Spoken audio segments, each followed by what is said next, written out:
What's happening, Wolfgang? Welcome back to a brand new video where we're doing our boxing prep, our slab prep. We're going to be putting all the little bits and pieces in to get ready for our inspection tomorrow. So make sure you stay tuned and follow along for the journey. This epic pool house extension job. Still trying to think of a name, eh? Like. So the first thing we're doing is we're actually resetting some of our profiles. This profile over here was knocked down, and so was this profile. So both our parallel lines are out of whack. Luckily, we've still got some of these horizontal lines, or these could be parallel lines too. And what we're going to do is we're going to use these parallel lines to get these lines nice and square again. Now the best way to do it is, because we've got 3 people, what we're going to do is a 3, 4, 5. So what we're going to do is I'm going to mark 3 meters along here and 4 meters along here, and then one of us is going to stand here, hold it on the 3 meter. One of us is going to stand over here, hold the other end of the tape, and we want to measure 5 meters between these two. We're going to have someone down the other end of that string line moving it backwards and forwards in order for us to get to that 5 meters, just in case this isn't perfect.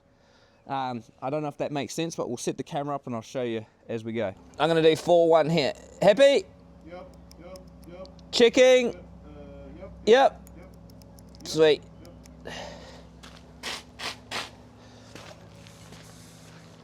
And I gotta go 3-1, don't I? Babe, I'll get you to come to this one. So yeah, that's the bottom of the tape. Yeah, you're good? Tell me when. Good there? Good there? Okay, sweet. I reckon we need to go on the other side of that nail. Yeah, and that will be perfect. There's like 1/2 mil. Sweet. So you can see, we have our strings, our building line ready to rock and roll now. Okay, looks like we've got to dig some out of here as well. Yeah, we'll just dig that out, and then we'll just, all the topsoil will just get dumped over there. It's gonna have to be quite a bit, bro, because we've got to put our boxing in there as well. So probably like 150, 200 mil at least on the other side of that. Just, Faves, hold me on the Hundies, yeah? Like right on the corner of the building. 3922. So it's 100 mil. I got 100 mil off here. Oh, is that from the Oh, it's actually from the, not the frame line, from the brick here. Okay. Well, that's way different. Need to measure to 1536. 2? Yeah. Hey. Yeah, 122. But then that doesn't work out with that. Yeah. Let me just nut this out for a second. We need to start setting up some boxing. Might as well start from this corner. Got this here. Be pretty good. Oh, don't know how you want to. So I wonder if we get some. I got some Waratahs there. Yeah. But they're only 600. So I wonder if we do some timber pegs. Yeah. Cut some timber pegs up for here. You know what I mean? Yeah. And we'll just bang some pegs in like that. 3. Yeah. Yeah. What do you reckon? Some three or so pegs. Yeah. So what's that? What's that? This is 400. 400, so I just go 800. Huh? 550 or go deeper. 200 down. Then. At least, yeah. Yeah, okay. What do you reckon? Yeah. 700, eh? Yeah. Should we try that at least? Yeah. Yeah, I got those 600 Waratahs. Yeah, that's already. We need like a level, like a little short level. We level that, line that up with our line there. Eh? Little short one. You've got a little short one. Yeah, I got these, eh? What do you reckon? Yeah, that's quite good, because even we can just take it down a little bit and screw it up, because it's got holes on the side, eh? I reckon there's a perfect. Flick it the other way, drill it into the boxing. Like that. Yeah. Have it. Here. Wow, it's solid like a rock.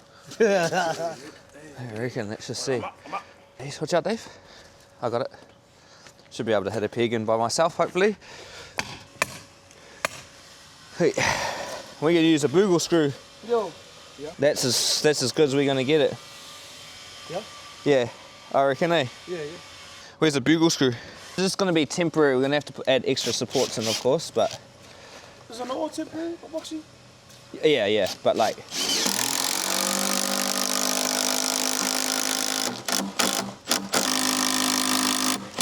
We'll use a bunch of wedges to stick in between there to get that nice. Yep.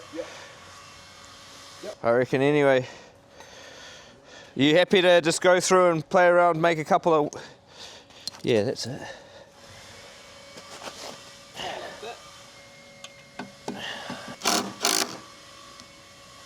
I gotta get the top first, don't I?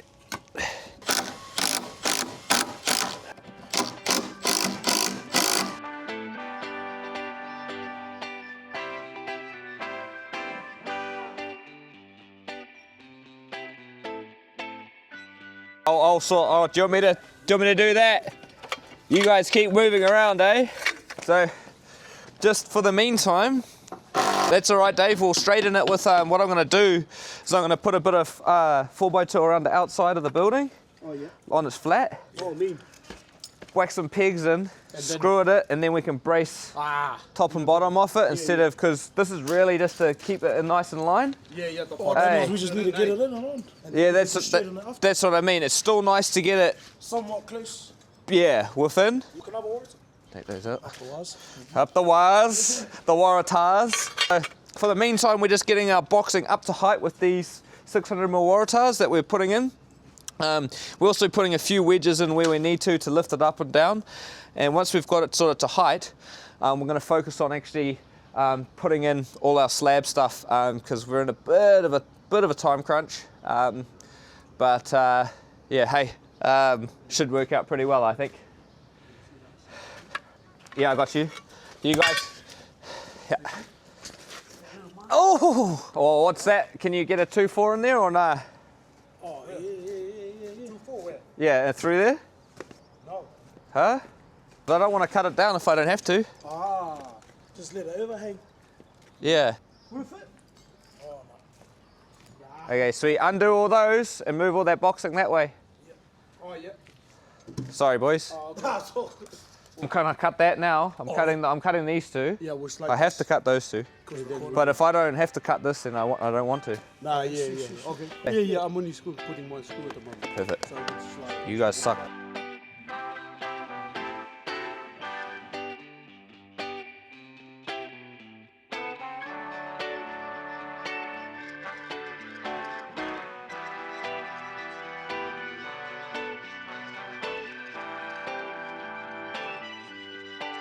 All right, you can see we've already made a start by laying some polythene down. This is all just gonna come back out when you pull it over. Up, baby. Right. Hey, you getting on? More? Yeah, we'll probably go halfway through the second line here, I reckon. Yeah. A little bit more, yeah. Oh, probably go to that line. Keep going. Yeah, right there. Perfect there? Yeah. I reckon that's pretty good. I'm happy with that. There we go. Beautiful. See, you guys good there? I'm happy as. So we're laying this thing called polythene down to stop moisture coming up through the slab. It's also called DPM. Yeah. So damp proof membrane. Yep. We need at least 150mm lap between the two sheets. So we've got more than that. Which is, yeah, we've got plenty more than that, but, and then we've got to tape the joints, pretty much. The black polythene tape.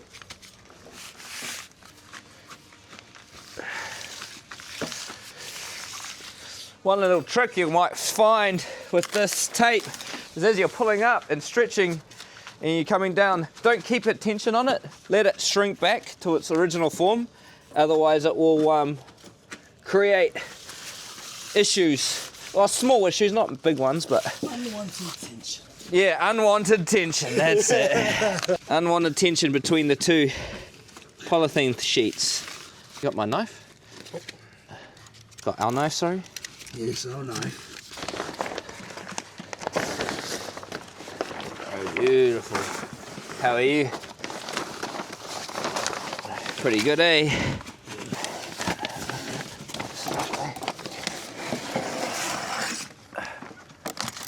The higher. Insulation though, the 75mm. Before we go putting our pods down or anything, we've got this 75mm R2.2 Expo insulation, very rigid. We've got to stick this down before our pods go in for a bit of thermal rigidity, which is kind of neat. Rigidity? What way are we going to lay this? You got the table saw in there? Table? Table saw. Nah? Far out, Dave. What's that to me? How are we going to cut this? We have to space the insulation 300mm off our boxing. And that's going to allow for our footing detail that we need, which is cool. And he's just cutting some blocks for us to actually do that.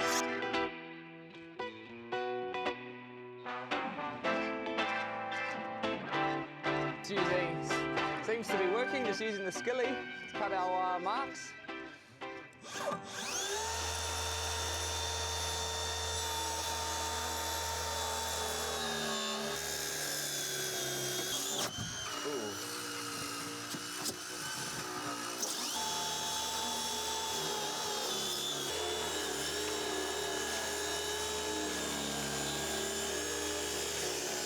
Noticing that these sheets aren't perfectly square, which is annoying trying to set up our footing line through here.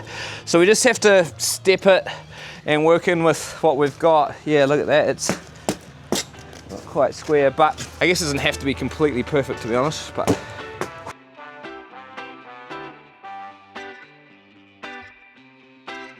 sweet, so you can see now we've got these 220 1100 by 1100 pods that we're sticking on top of the insulation, and this just pretty much acts as like a packer. It's called a Rebar floor system, and instead of compacting hard fill all the way up to 100mm below finished floor level, we can use these as a way to minimize cost for the client, which is quite cool. Now we've got these 100mm spacers that sit in between. Don't know if you guys can see that. That creates the rib raft effect. And it also creates a nice big footing around the outside that we need. And the rain is starting, but you can sort of see it coming together now. Oh, the job at knock, are we going to the pub? Yeah, so Fabes is just cutting that now, which will sit in here. Then we'll have that full one, it's gonna go there, and then we're just gonna have to use whatever we got left to get that last bit. But what's happening through here, Dave, is we have to leave this open until I get all the mesh off and the steel and stuff.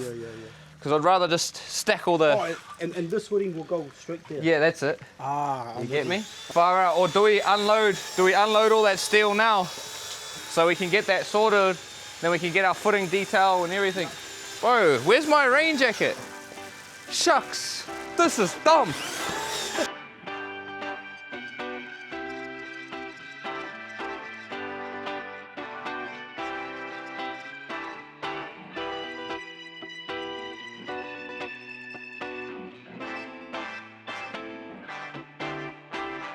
Right, now you can see that we've got our pods pretty much in place, which is mean Dave's just finishing off the last little bits. We're coming through and putting some of our HD12s in the middle of our rib raft system. And we're going to be keeping it 75mm off the boxing. If you can have a look at this. We've got a tie, we've got a bend in, we've gone 800mm, I think 600 is the number, but we've gone 800 for our bend in. And these are going to connect in together all the way through and around. You can see on this side here we're staggering our long lengths, so down there we've got a bend down that end, and then now we'll tie this in through here, connecting sort of like a crisscross match. And once we've sort of done that, then we can start focusing on getting our perimeter bars in. I just want to do these ones for now, which makes sense, eh? So we're just pretty much, our spacers have these little grooves that sort of set where our rebar goes, which is kind of cool. It does move a little bit. And then you can just sort of come in and, what am I there? 85, about 75 right there. And you can see it's still spaced perfectly in the middle of our rib. This one here hasn't been put on properly, but we're just going to go through and do all that and then tie in our other bits that we need, and we'll go from there. All right, sweet. So let's stop mucking around and talk about this footing detail. Sweet, so we were just speaking about our bars that sit into our ribs in our rib raft floor, but now we've actually tied a steel cage wrapping around some HD12 300 75mm apart. And that's the cool thing about this rib raft system, is it actually creates its own footing detail, so we're not digging into the earth again. I mean, of course on bigger builds and stuff like that we probably potentially have to, but single story stuff is quite a fast and accurate way of doing it. So you can see that we pretty much nearly tied this all off. We're making sure that our laps are over 800mm, like I mentioned before, and all our hooks are all turned in, and hopefully the engineer's going to be right as rain. So we're just about ready to start laying some mesh. Should we lay something down? Yeah. Because we can lay through here, just that corner that Dave's frickin' mucking around on. He's thinking about KFC, eh? Why did you mention KFC, man? Oh, my mouth's watering now. But I've been eating really healthy as well, eh? Lately, like in the last one day.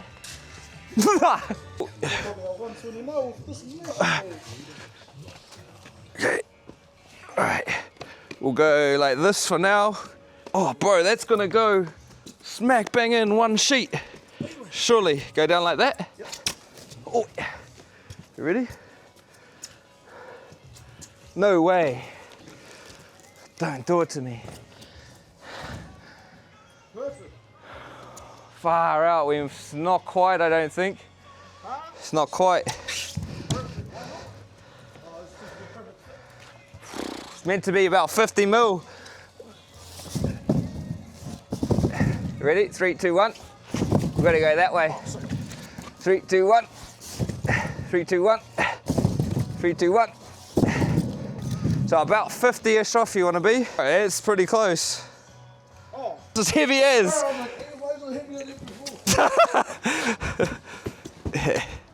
Sweet, we'll go over here. Come, just follow like parallel with the pod. Come down. Okay, so we want a lap and a half. So see this? Oh yeah, sorry. Just give it a shake, you got it? Yep, beautiful, I'm good.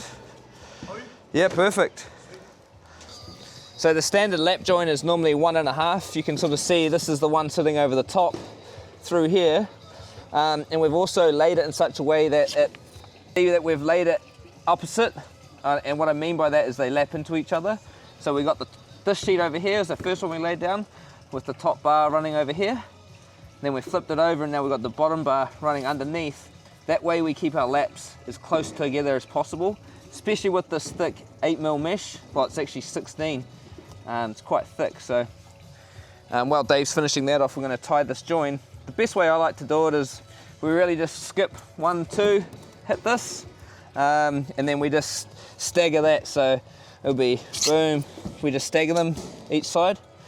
So that just when we go to lift this up, it's not going to peel apart, if that makes sense. If we were to only tie this side over here and then we lifted it up and put a chair under it, this piece here has a tendency to kink up and stick higher than it needs to be. We need at least 35mm cover from the top of slab to the top of our mesh. Right. As you can tell, we're back at it this morning. We're finishing off the mesh. Yeah, Fabes is onto it.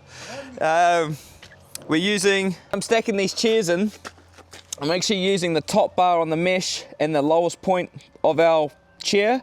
The chairs just hold the mesh up in the center of the slab, so we can get concrete both above and below it and all around it. It's not going to do anything if it's sitting hard down on the polystyrene, right? The reason being is we've got super thick mesh, and we need at least 35mm cover, like I said yesterday. So we're just trying to drop the mesh as low as possible on the 50mm chair, which makes this works pretty well. it's going to work out perfectly. The only spot's going to be where we've got a 3-way lap over there. It's going to be 30mm cover, which it's pretty hard to get perfect all the way around, but everywhere else is going to be at least 35, which is great. Which is great. I'm going to come through now that we've done our first layer of perimeter bar and our steel footing. We're going to do the next one, which is up here, and that's only 2 bars right the way around. We're going to get that sorted before the engineer at 11-ish.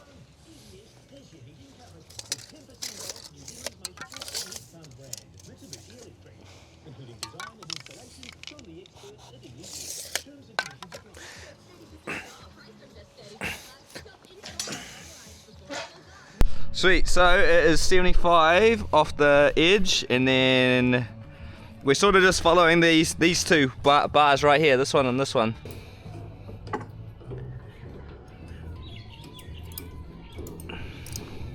Sweet, bro. Well, now we're here.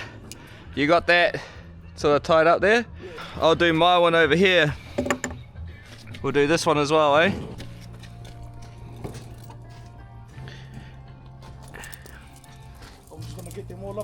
Yeah, what do you reckon? Yeah. I'll cut the... Oh, we need to drill and epoxy those in now, bro. I'll come through and you've cleaned all those out, eh? Sweet, we'll do it together. You can squeeze and I'll hit. So, the very first part of the epoxy that we're doing, is we want to make sure that we're squeezing it out and make sure it comes out mixed. So you can see it's black. It keeps going. There it is, right there. See the color difference? Sweet. What the heck? That was like half a tube. How many squeezes was that? That's 3. 3 squeezes? Bugger. Sweet, bro.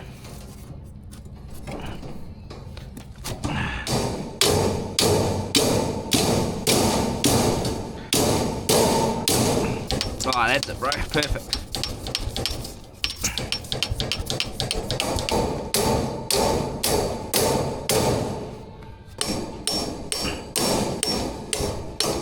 So what we're doing here is we're epoxying in starters into the existing slab, coming out into our new one here at 600 centers.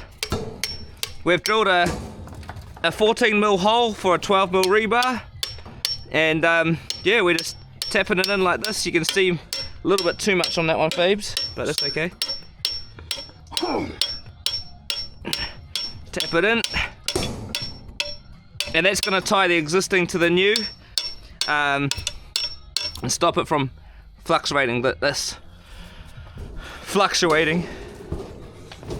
Shut up. Yeah, so are you doing 2? Is that 2? 2? Sweet. Was that, have you been doing 3 normally? Yeah, I've been doing 3. There's one more, I think.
Okay. Okay. Read it out. 95, 94. Oh.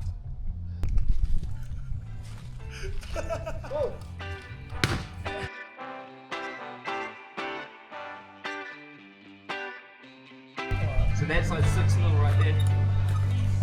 Oh yeah, we'll just move it out. You know what I'm saying, Holmes? Just move it back. Yeah. Okay, you guys good doing that? I'll keep whacking that in. Right, that's really hard, eh?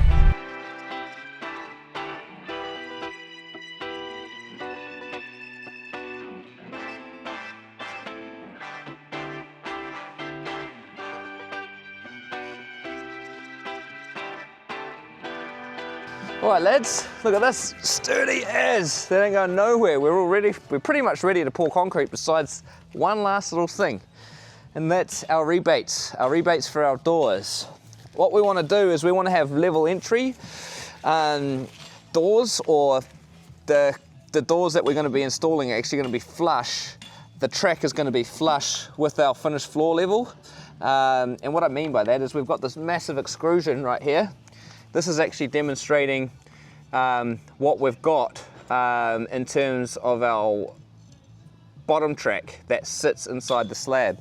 So you can imagine if this was the top of our slab and we sat this on top, you have to step up and over to get out.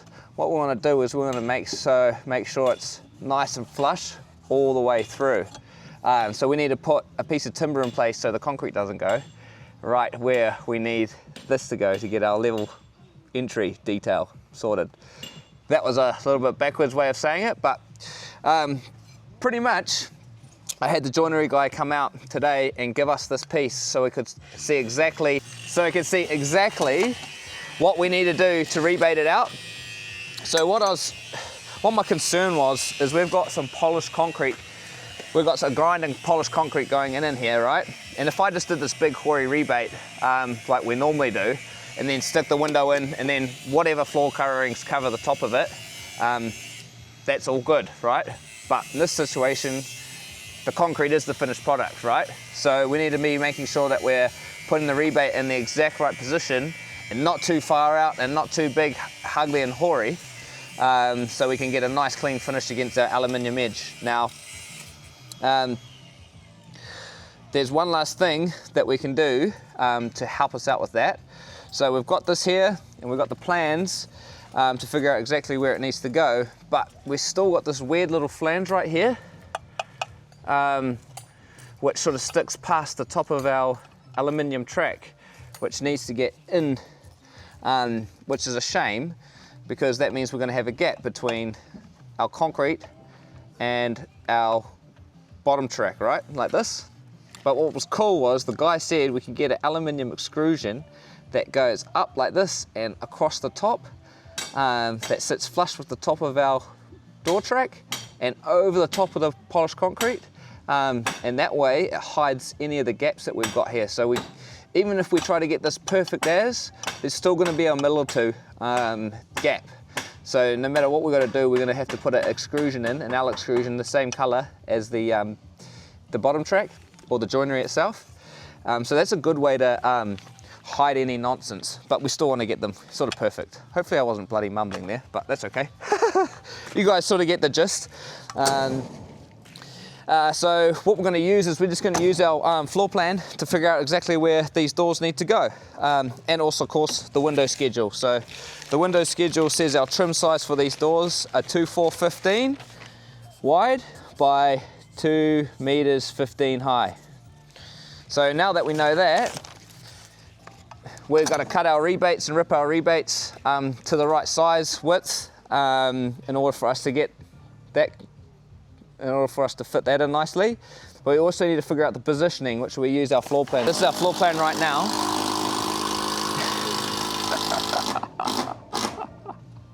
So what we're able to do is we're actually able to use this floor plan to be able to figure out exactly where we want to position our doors. So we've got this brace line right here. So this brace line ply that sits in here, which is 0.4, which is that wall through there. So if we use 0.4, there's a little measurement there. And then on the other side, which is along here, which is this side, running through here, there isn't really a measurement. We do have a 1.2 BLPH, which is like a brace line and a ply at the same time. But that's inconsistent with, we're not going to be able to use that measurement to figure out where the door is. We're just going to use this little point down in here sort of say, hey, look, that might be 2, 3, maybe if we do 4 studs there. I reckon. This corner here. Right, that corner right there. It looks like 2 studs. So 540 mil is going to be where our rebate. Someone's already put a nail there. Hey. I already marked it out when I was trying to figure out that corner, so sucks. And then of course from this point here, we're going to go 4 to 15. And that's going to be, yeah. So this is the edge of our door right here. Right there. So we'll go and put that rebate in. And then of course this one here we were saying might be a triple stud.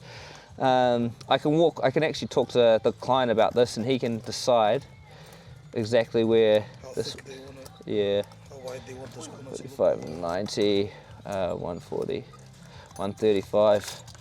It might be a good idea actually to look at the pre-nail because there's quite a big steel beam that goes in there, I think.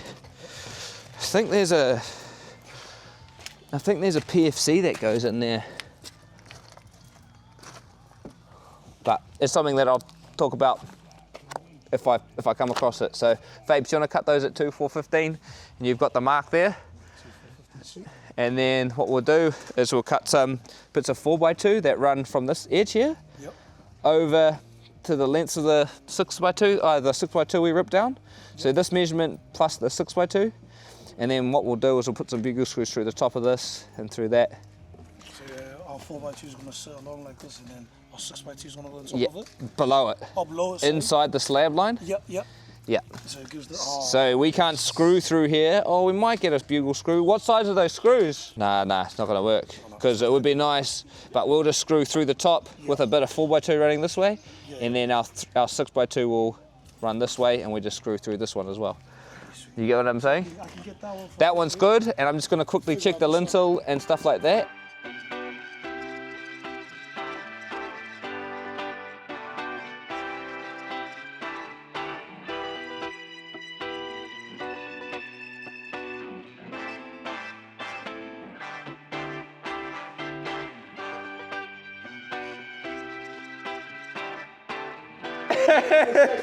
You're right, Dave, you're right. We got it. Me and Fabes have got it.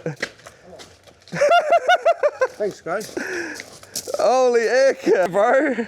Backbone. Oh, slip. No, I'm good.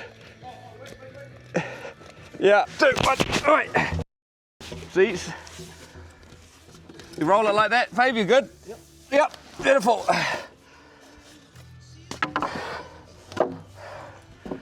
You like that? You see that? Look at this. Look at that. 200 by 200. PL8 post. Woo-hoo-hoo. Ready? 3, 2, 1. Yep. Beautiful. You all right? 3, 2, 1. This one on top. Yep. Ready? 3, 2, 1. We'll just roll it. And then I want to get something underneath. And there goes my pants. Oh no, you ripped it again. It was right on your ass too. Right, and that is the end of another bloody video. I mean, hope you guys enjoyed this one. We freaking smashed it. Lots of tips and tricks and all the goodies as usual, and a bit of fun on site with the boys. And yeah, make sure you stay tuned for this pretty cool series because we're going to be running through each stage step by step. Bro, you freaking... This is how I roll. Well, stay tuned. You just saw us lifting these big Proland posts, so we're going to be sticking those in on the next video, concreting them in, and yeah, pouring concrete with the big 20-tonner digger, and it's going to be wicked, man. So make sure you stay tuned, and I know if you watched to the end, you've already subscribed, so I appreciate you lads, and yeah. Doses.